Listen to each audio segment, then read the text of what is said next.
In this video, I'm going to show you two ways to enable WPA3 protection on your Wi-Fi router XIAOMI Wi-Fi Router BE3600.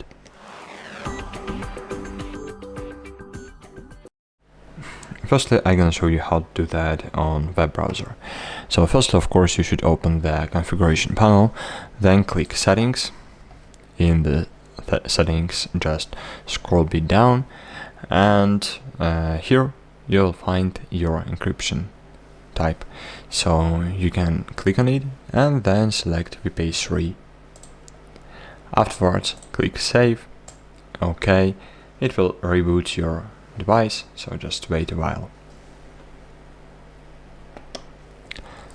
The second way to do that is just open your XIAOMI Home application. In XIAOMI Home, select your XIAOMI router, then scroll a bit down, and here you'll find wireless internet. So click on it, and then you'll find Wi-Fi Advanced button. So click on Advanced, scroll a bit down, and here you'll find encryption method.